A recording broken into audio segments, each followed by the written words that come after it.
Beautiful Urdu stories के नाज़रीन अस्सलाम वालेकुम। चाचा चमन महल्ले के सबसे कंजूस आदमी थे। उनके घर कोई भी मेहमान चला जाता तो रस्मी गुफ्तगू के बाद पूछते, चाय तो नहीं पिएंगे ना, नुकसानदा है। हाँ, शरबत थोड़ा गर्म है, चलेगा क्या?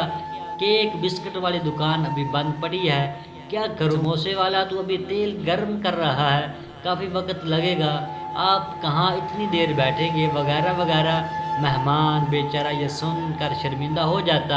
एक दिन दोपहर को किसी फकीर ने उनके घर का दरवाज़ा खटखटाया। चाचा चमन ने दरवाज़ा खोले बगैर पूछा, कौन है? फकीर बोला, बेटा मेहरबानी करो, मुझे 10 रुपए दे दो, मेरे पास सालन है, रोटी लेकर खा लूँगा। जाओ जाओ दफ़ा हो जाओ, नहीं है मेरे पास पैसे। पता नहीं कहाँ से ऐसे बेकार लोग चले आते हैं, खाने से दिल नहीं भरता। चाचा चमन ने बेचारे फ़कीर को खूब बातें सुनाई।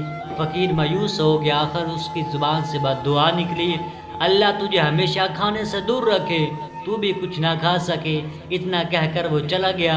चंद रोज़ बाद चाचा चमन के माथे में शदीद दर्द उठा। दर्द इतना शदीद था कि वो तड़प उठे। घर वाले उनको अस्पताल ले गए। अस्पताल में चाचा चमन के मुख्तलिफ टेस्ट होने लगे। आखिर माथे का एक्सरे हुआ। डॉक्टर ने हदायत की कि 10-15 दिन तक अस्पताल में रहना होगा ताकि मुकम्मल इलाज हो सके।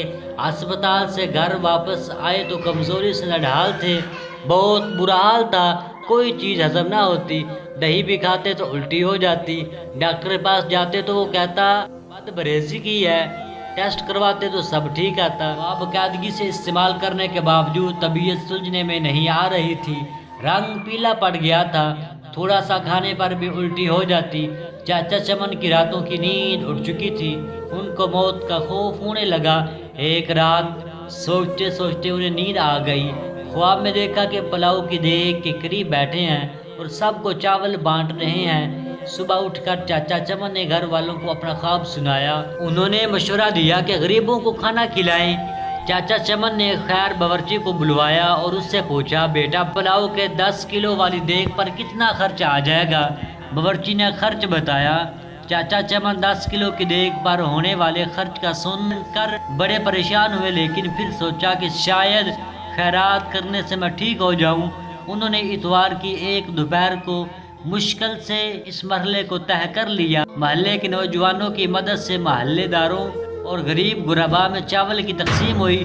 चाचा चमन अब काफ़ी पुरसुकून रहने लगे, तबीयत भी पहले से बेहतर होने लगी। लेकिन जब उस फकीर का ख्याल आता तो फिर वही मनहूस दर्द शुरू हो जाता। यूं ही कई दिन बीत गए।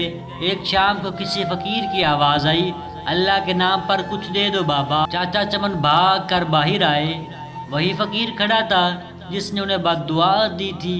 चाचा चमन उसका बाजू पकड़कर अंदर ले आए। फौरन ही उन्होंने अपने बड़े लड़के को होटल से कई किस्म के खाने लाने के लिए दुड़ाया। कुछ ही देर में लड़का होटल से शामी कबाब, बिरयानी, कौरमा, रोटियां और रसकरीम ले आया। चाचा चमन और फ़कीर ने पेट भर कर खाया। जाते वक्त फ़कीर बहुत खुश था। एक हफ्ते इलाज के बाद चाचा चमन मुकम्मल तौर पर सेहतयाब हो चुके थे। तो दोस्तों, इस कहानी से हमने सबक ये सीखा है कि अगर आपके दर पर कोई मांगने आ जाए तो उसको खाली हाथ ना भेजा करें, क्योंकि ये सोचने आपको भी तो अल्लाह ही देता है। तो उम्मीद करते हैं आप इस बात पर अमल करेंगे। तो मिलते हैं नेक्स्ट वीडियो में, तब तक